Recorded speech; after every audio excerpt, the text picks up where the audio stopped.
Assalamualaikum teman-teman, selamat berjumpa lagi dengan saya Abdurrahman dan masih tetap di channel Abdurrahman ya. Dan masih tetap juga mengupas tentang seputaran gangguan asam lambung dan anxiety psikosomatis. Nah, di sesi kali ini saya akan share video tentang pendengaran atau di area telinga itu suka bergemuruh gitu teman-teman ya, terasa budak.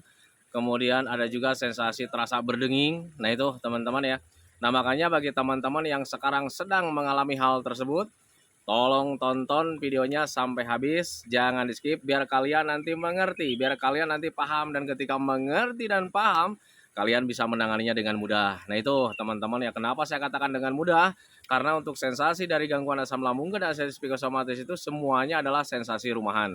Nah itu teman-teman, makanya tolong tonton videonya sampai habis, jangan di skip.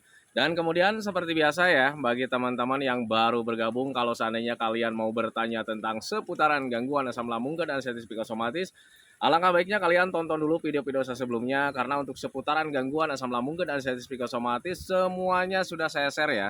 Dari mulai cerita saya yang terkena gangguan asam lambung dan anxiety psikosomatis, kemudian merasakan 1001 macam sensasi yang sangat tidak nyaman, itu sudah di-share teman-teman ya. Dan kemudian bagaimana cara menangani setiap sensasi yang hadir, itu juga sudah di-share. Nah makanya biar lebih jelas, biar lebih detail, alangkah baiknya kalian tonton dulu video-video saya sebelumnya.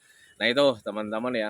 Dan kemudian bagi teman-teman yang baru bergabung juga, seperti biasa juga, kalau seandainya kalian belum subscribe channelnya, mohon videonya itu di-subscribe dulu, karena untuk subscribe itu tidak memerlukan biaya, tidak memerlukan pendaftaran. Jadi subscribe itu adalah hal yang sangat mudah sekali bagi teman-teman lakukan ya.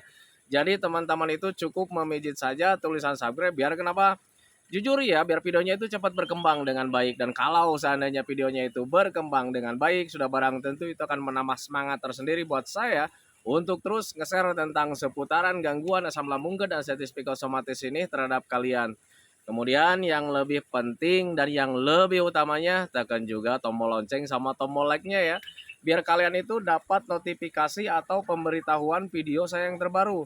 Karena saya itu akan terus nge-share tentang seputaran gangguan asam lambung dan anxiety psikosomatis ini terhadap kalian, dengan tujuan semoga saja videonya itu menjadi wasilah atau jalan keluar bagi kalian yang sedang mengalami gangguan asam lambung dan anxiety psikosomatis hingga membaik ya, apalagi sampai sembuh total.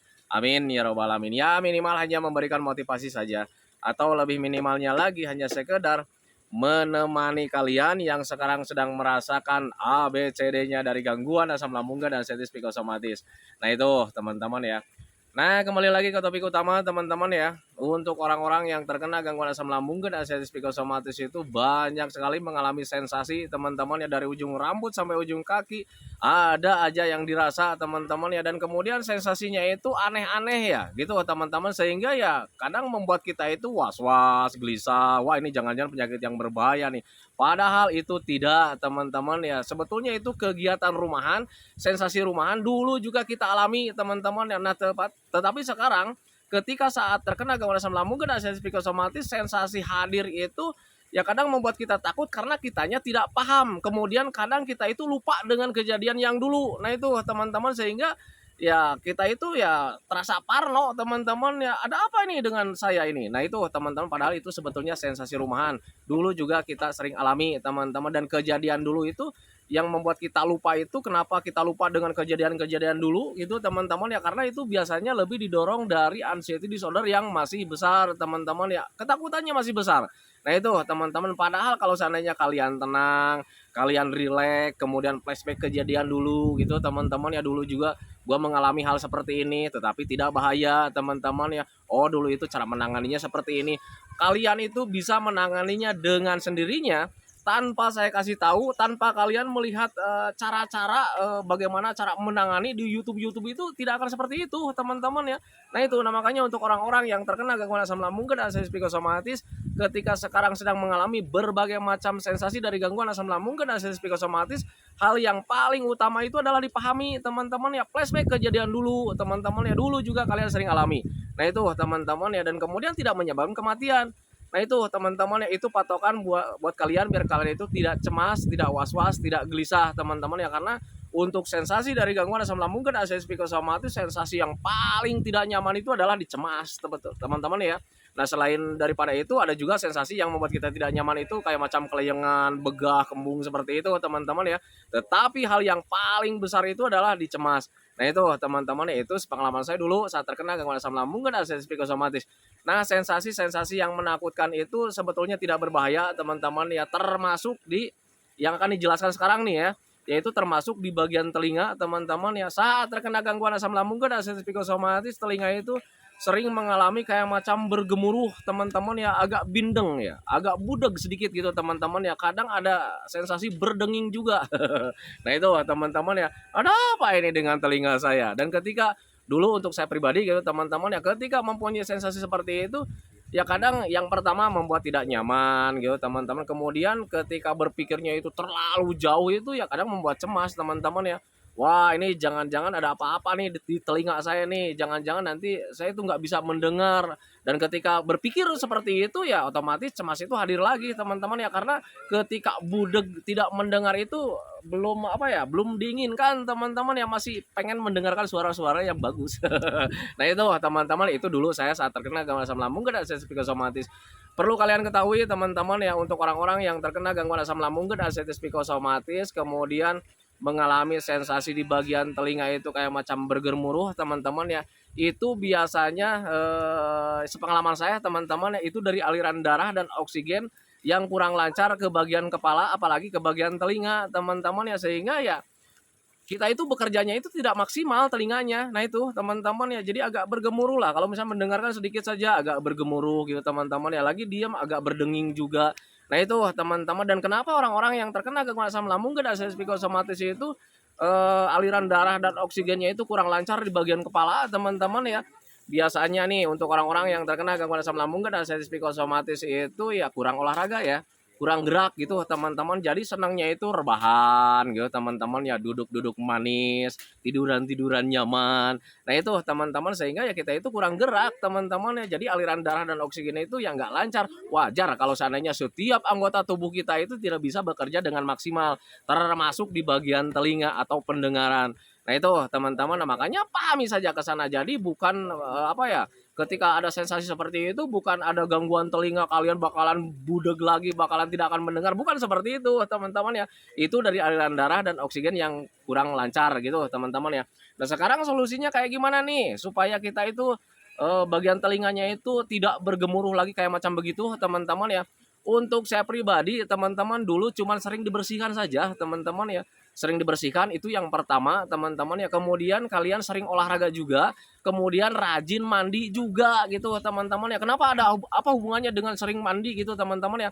Karena rata-rata untuk yang bergemuruh itu biasanya itu kotoran telinganya itu yang apa ya, yang kering gitu teman-teman ya. Itu sepengalaman saya dulu saat terkena gangguan asam lambung dan sensitif psikosomatis. Nah makanya selain kalian sering membersihkan telinga, kemudian sering olahraga juga biar lancar ya aliran darah dan oksigennya, ya kalian juga harus sering mandi teman-teman biar tubuh kalian itu adem ya. Dan ketika adem itu ya kembali lagi ya, pendengaran kalian itu kembali lagi. Nah itu teman-teman, nah, makanya bagi teman-teman yang sekarang ingin menangani hal seperti itu, coba saja seperti itu. Dan untuk mencoba itu gratis teman-teman ya, tidak berbayar dan kemudian tidak memakai obat teman-teman ya.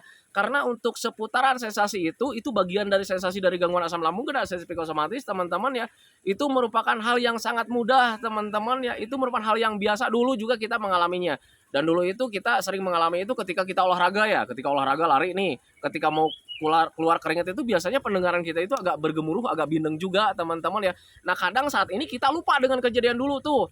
Nah itu teman-teman, nah makanya bagi teman-teman jangan pernah dicemaskan ketika kalian mempunyai pendengaran seperti itu gitu teman-teman ya. Yang harus kalian lakukan itu adalah tangani saja dengan mudah.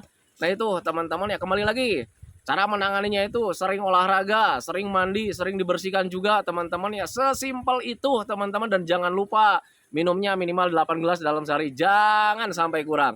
Nah itu teman-teman, makanya pahami saja ke sana. Untuk orang-orang yang terkena gangguan asam lambung dan sensitif psikosomatis, ada beberapa orang ya, ada beberapa bagian yang ketika memahami tentang kejadiannya, penyebabnya itu kadang tidak mempunyai cemas teman-teman ya. Tetapi kadang ada juga orang yang sudah tahu penyebabnya dan sudah mengetahui bahwa ini tidak berbahaya, tetapi kadang ketika sensasi hadir itu membuat cemas gitu teman-teman. Dan itu biasanya dari mental kita itu yang masih mental tempe teman-teman ya. Walaupun kita sudah mengenal ya, oh ini ternyata tidak berbahaya, ini penyebabnya begini, kemudian cara menanganinya seperti ini. Kadang ketika kita cemasnya tidak ada teman-teman ya, kadang kita bisa berpikir dengan wajar, kemudian bisa berpikir dengan jernih teman-teman, tetapi sialnya ketika mental kita belum apa ya, belum normal 100% teman-teman ya, ketika sensasi hadir seperti itu mengalahkan pengetahuan kita teman-teman ya, mengalahkan pemahaman kita dan akhirnya ya kita itu cemas teman-teman ya.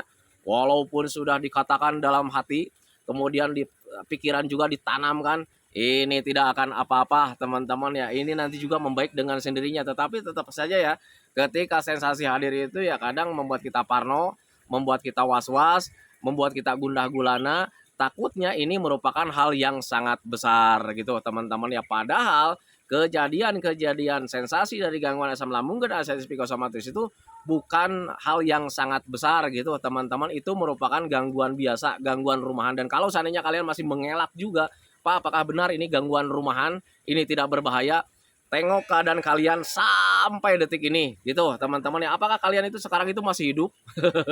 Nah itu teman-teman ya, masih bisa merasakan atau masih bisa menghirup udara segar teman-teman ya, masih melihat pemandangan-pemandangan, walaupun misalkan ada juga yang agak buram melihatnya teman-teman ya, itu nikmatin saja teman-teman, itu syukurin saja teman-teman, dan itu menjadi patokan buat kalian. Ternyata sensasi dari gangguan asam lambung dan asam psikosomatis itu tidak berbahaya, toh sampai detik ini juga kalian masih hidup.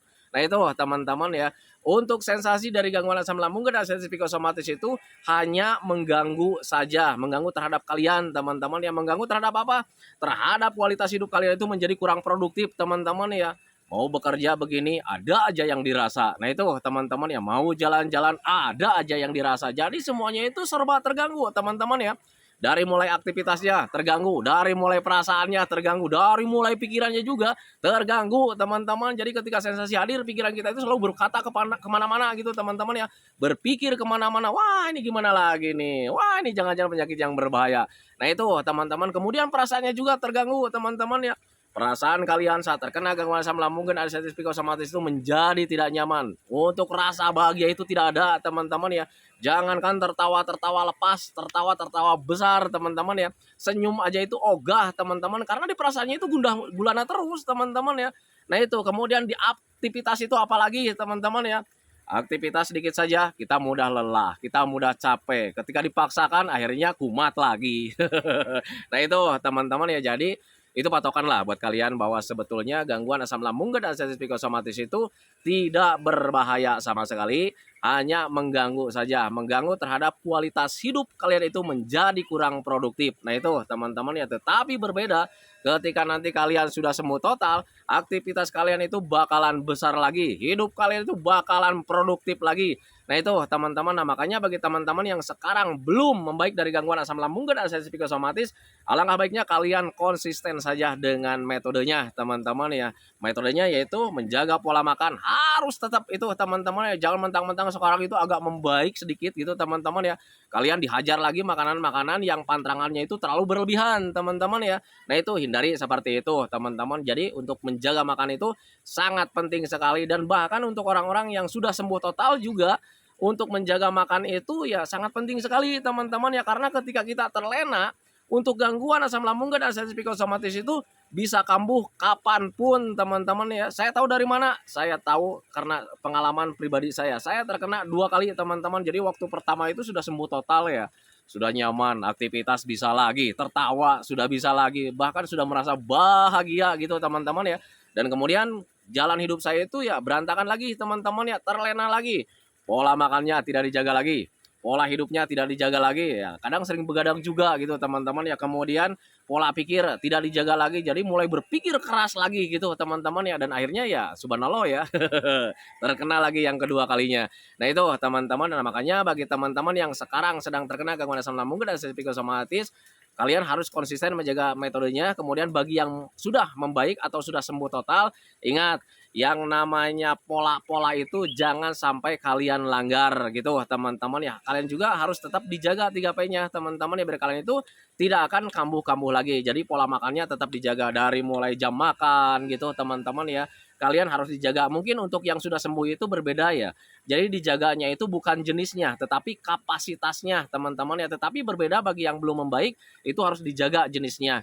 biar kalian itu cepat membaik gitu teman-teman. Tetapi bagi yang sudah membaik, alangkah baiknya kalian itu dijaga itu ya cuman kapasitasnya saja, jangan terlalu berlebihan. Nah itu teman-teman, makanya pahami saja ke sana. Nah kemudian pola hidupnya juga harus dijaga gitu teman-teman ya, jangan sampai kalian itu sering begadang. Kemudian tidur di malam hari itu harus cukup minimal 8 jam dalam satu malam. Kemudian pola pikirnya juga harus dijaga teman-teman, jangan sampai kalian itu mempunyai hal-hal yang bisa membuat kalian stres. Nah itu teman-teman, karena untuk ketiga hal itu sangat penting sekali untuk pemulihan dari gangguan asam lambung dan asam psikosomatis. Kemudian ketiga hal itu sangat penting sekali untuk menjaga kesehatan kita. Nah itu teman-teman ya. Nah itu teman-teman ya, ini videonya itu udah mulai gerak-gerak sedikit gitu teman-teman, itu menandakan bahwa baterainya mau habis teman-teman ya. Jadi sebelum habis santikan videonya teman-teman ya. Semoga saja videonya itu menjadi apa ya, menjadi wawasan buat kalian. Semoga saja videonya itu menjadi pencerahan buat kalian ya, minimal hanya sekedar menemani kalian lah saat sekarang sedang terkena gangguan asam lambung dan sensitif psikosomatis. Saya tidak akan tutup teman-teman ya, karena ini nih baterainya sudah mulai habis teman-teman ya. Santikan videonya teman-teman ya. Assalamualaikum warahmatullahi wabarakatuh.